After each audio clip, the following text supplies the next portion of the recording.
In March 2014, an Okada driver in Ibadan followed a missing passenger's trail into the Soka Forest. He didn't find his passenger. He found the House of Chains. For months, the forest had been an open grave, a place where people, the homeless, the vulnerable, the mentally ill, simply vanished.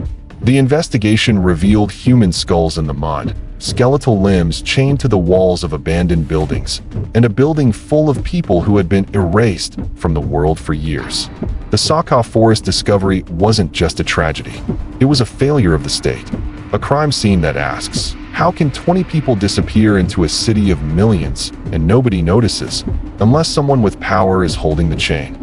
Soka is a sprawling, chaotic neighborhood on the outskirts of Ibadan. The forest patch, near the Lagos-Ibadan expressway, was just thick underbrush and abandoned, colonial-era construction sites.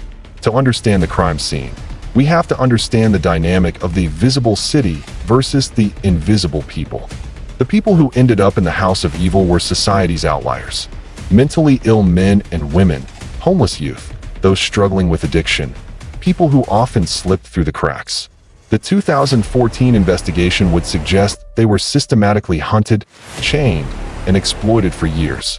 The rusted shackles weren't new. They were weathered by the seasons, proving this House of Evil had operated for years right under the nose of the authorities. It all started with a missing person. An Okada driver was looking for a regular passenger who had disappeared. Following a tip, he navigated into the forest's blind spot. 5:30 p.m. Approaching dusk, the driver follows a path. The silence is abnormal.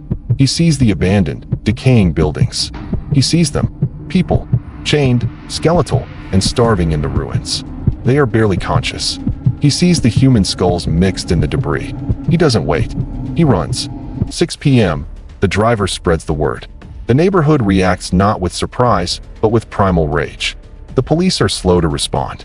It takes hours for the extent of the horror to reach the news cycle. The immediate police response was widely criticized. The Soka Forest case is a masterclass in forensic suppression. The evidence. Forensic review of the chains confirmed they were standard-issue industrial chains, not ritual artifacts. They were secured with professional-grade locks.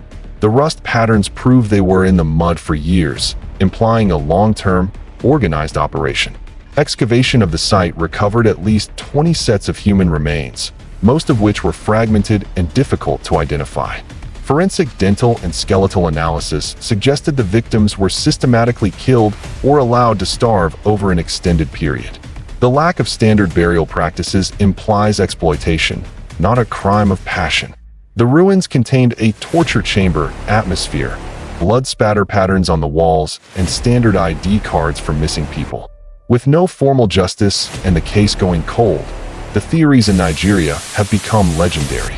But they all lead back to a single, haunting hierarchy: the evidence trail. Theory 1. The ritual ring. The police initially pushed the ritual den narrative. This theory suggests that a secretive network used the vulnerable for human sacrifice to generate wealth or political power. Theory 2. Organ harvesting. Analysts reviewed the surgical precision with which some of the remains were fragmented.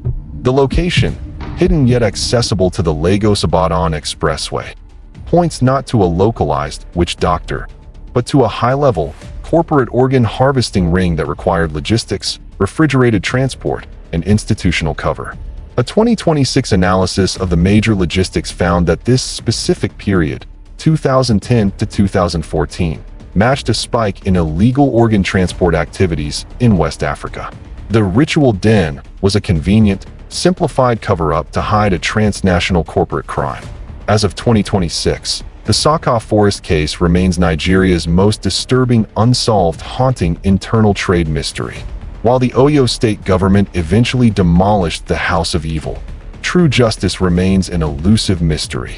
The main suspects identified in the immediate aftermath, some found with human parts, faced a legal system that struggled to pin down the big fish behind the operation. But the rusted chains never left. They are still embedded in the mud, replaced by a schoolyard. They are the only witnesses who cannot be silenced, who cannot be bribed, and who cannot be missing. But the question remains, who was buying what Soka was selling? That is a mystery yet to be seen. If you want to see the evidence the history books ignored, hit that subscribe button. I'm the Unsolved Evidence, and the truth is always buried deeper than you think.